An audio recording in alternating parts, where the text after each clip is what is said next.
Sometimes we can't go forward because we started looking back. You know, we started looking back. We looking back at our old friends. We looking back at old things. You know what? I can't look at my old friends. I can't be looking at the old things I used to do. You know what? I got to go forward in the Lord. You know, and I was having a conversation the other day, and I was telling my husband, we got to stop allowing people to take that space in our life that's no good. And I said, you know what, we got to move forward, because some people, you know what, until they get where they need to get in life, until they accept God in their life, you got to move on and pray for them. Because sometimes they hang on you just to pull you down. They don't mean you no good. They just hold on to you to pull you down. Whatever you trying to tell them, whatever you trying to do for them, you know, I'm learning to pray for everything that I do. You know, and whatever, even dealing with people, you got to pray. You got to make sure that God told you to do that. You don't need to go and step your foot and do it anyway. You need to know that God told you to go over there and talk to her, or he told you to go over there and talk to him. Because I've been, you know, experiencing, you know, these different spirits, and they out there, showing up. They out there. They looking to land on somebody's body. They looking to land on somebody's spirit. You know, I mean, it's everywhere. You know, when I pray, I say, God, whatever spirit jumped in me, get it out. Get it out. Before I leave this building, before I leave this place, get it out.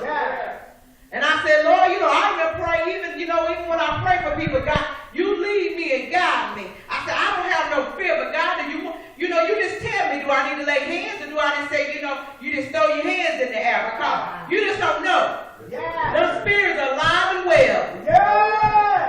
And they're ready to jump on you. If you're not praying, you're not fasting, you're not seeking God, those spirits is ready to jump on you. And I've been experiencing that. And I've been saying, God, you got to take those spirits off of me. Because I belong to you.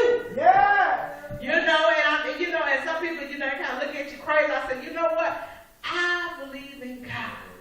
And I know that he can fix everything. I know that he can do everything. When you learn to just put everything aside. But that's what he's been dealing with me about, is going forward. Going forward in the Lord. And that's what I've been doing, scribing and going on. Because I'm going to tell you what, I don't miss my old friends. I don't miss the old things I used to do. I don't miss all of that. Because even in the midst of all of my wrongs, I was still praying that God saved me. Because I knew as a child where he wanted me to be. And I always was praying and seeking him. You know, and that's what I do. I tell a lot of people, they would say, you still going to that church? Because I've been here, I know, over 20-something years. Growing up as my kids, 5 and 6 years old. And, I always, like I tell my husband, I said, sometimes I could be out in public and I could just hear some of the things that pastors say. Hold your tongue. And one day I was at work, and this lady, I know she had, just lying, just trying to make us look bad. And she had a little pitcher there, and I was fill up my pitcher with some water, and the enemy say, well, cut the water off. She fill her own pitcher. That was, in my mind. But then, and I was hearing the words of the pastor was saying, just don't do that. We got to turn the other cheek and we got to be better, And so I cut the water back on. I began to fill her pitcher up. And I said, you know what, God? We got to learn to not do everything our mind say do. Because the enemy is, he's dealing with that mind. He wants you to stay double-minded. He wants you to stay unstable. He wants you to stay like that. He don't want you to follow God. So he wants you to stay all tied up and all whatever. He don't want you to be right nowhere. He wants you to stay there. He want to have a hand on you. But just like I was telling somebody the other day, he is fully grown. Don't think he's a little child. Whatever that we see in now, this ain't nothing under the sun. He is grown.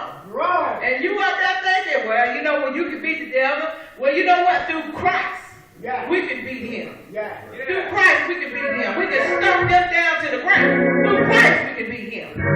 And stand on your knees to help you. We can beat him because we're not defeated. As long as you're serving God, we're not defeated by the devil. We're not defeated by him. And so, you know, I was just reminded by that scripture. You know what? He don't change.